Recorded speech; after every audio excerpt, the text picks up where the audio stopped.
Hemophilia is a type of bleeding disorder caused by a deficiency of the blood clotting protein factor VIII. In this mnemonic video, we'll cover important facts about hemophilia A, so you'll be ready come test day.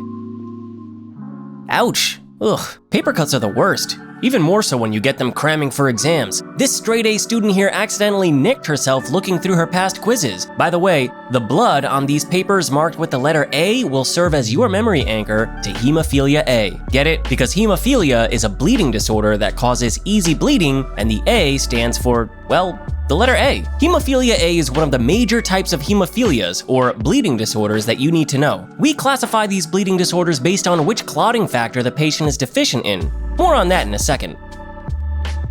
Being a straight-A student isn't easy, and one way our student here likes to prepare is by wishing into a magic 8-ball. However, it seems that her luck's a bit off today. In addition to getting a paper cut while studying, she's accidentally knocked the magic 8-ball off her desk. This magic 8-ball that has fallen to the floor should help you remember factor VIII deficiency. You know, since a magic 8-ball makes me think of the factor VIII, so a fallen magic 8-ball should remind you of falling or decreased factor VIII levels. Factor VIII is a blood clotting protein or clotting factor that normally circulates in the bloodstream. Clotting factors like factor VIII work within a cascade of other factors to stop bleeding from forming blood clots. Specifically, factor VIII works in the intrinsic coagulation cascade, which normally works to stop bleeding at damaged blood vessel surfaces. A deficiency of factor VIII can therefore inhibit the intrinsic cascade. This deficiency eventually leads to decreased blood clot formation and bleeding. Next, let's talk about how some patients acquire this deficiency in factor VIII. This student will take any good luck she can get for her upcoming exam. Notice how she's grasping tightly onto a small cross on her necklace. By the way, this small cross is our recurring symbol for X-linked recessive inheritance, since a cross is shaped like the letter X, and this cross is small or recessive for X-linked recessive. Easy, right? The majority of hemophilias are hereditary, and hemophilia A in particular is an X-linked recessive disease. Epidemiologically, this means that the disorder more commonly affects males, although some females may still be affected in rare cases. So look for a male family history of bleeding. Now let's discuss what kind of clinical symptoms to look for in patients with hemophilia A.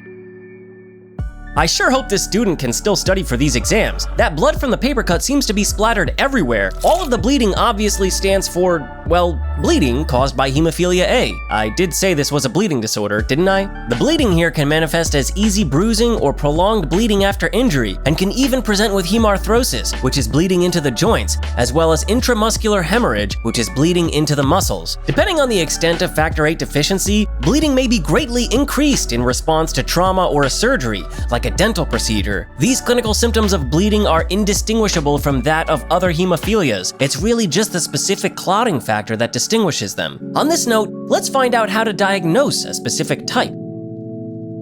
A major step in diagnosis is to simply measure factor VIII levels circulating in the bloodstream. In these patients, factor VIII levels should be lower than normal. However, I want to point out that while a low factor VIII level is suggestive of a diagnosis, it is not specific to hemophilia A. Other bleeding disorders like von Willebrand disease may also exhibit a decrease in factor VIII levels. What you're really looking for is an isolated decrease in factor VIII levels, with no changes in any other clotting factors or von Willebrand factor.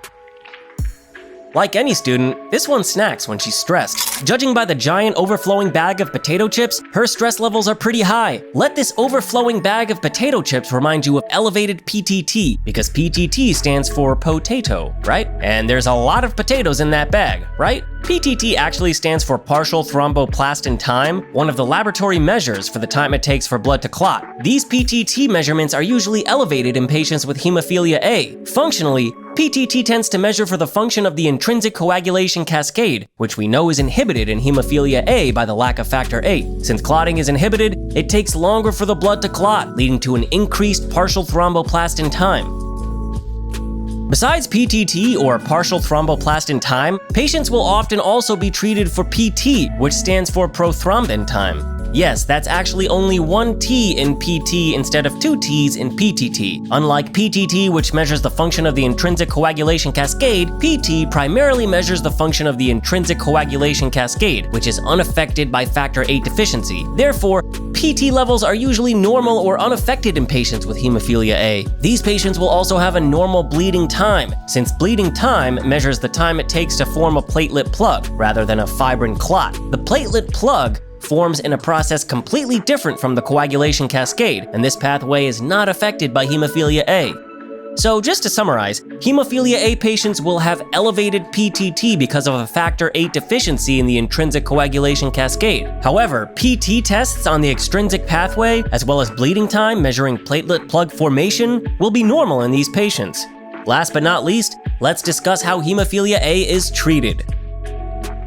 You hear that? Sounds like they're doing some demolition work right outside the student's room. No wonder why she's stressed. No one can study properly with all that racket. See that demo button this construction worker is pressing? This demo button being pressed, or demo press, will help you remember desmopressin. Get it?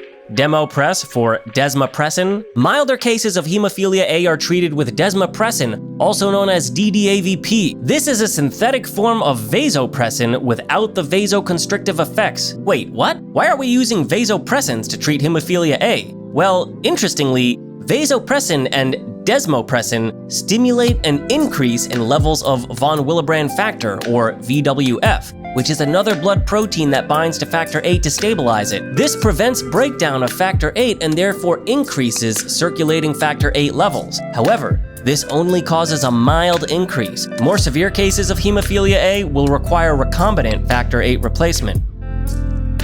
Alright, that's all for this mnemonic. Let's recap what we've learned and get back to studying. Hemophilia A is an X-linked recessive bleeding disorder caused by a deficiency in factor VIII. Patients with hemophilia A present with easy bruising and bleeding, including bleeding into the joint spaces and muscles. Lab testing in patients with hemophilia A will reveal decreased levels of factor VIII and an increased PTT. Treatment includes desmopressin for milder cases, although severe cases will require factor VIII replacement. And now we're actually done with hemophilia A. I'm going to let this student get back to work. See you in the next one.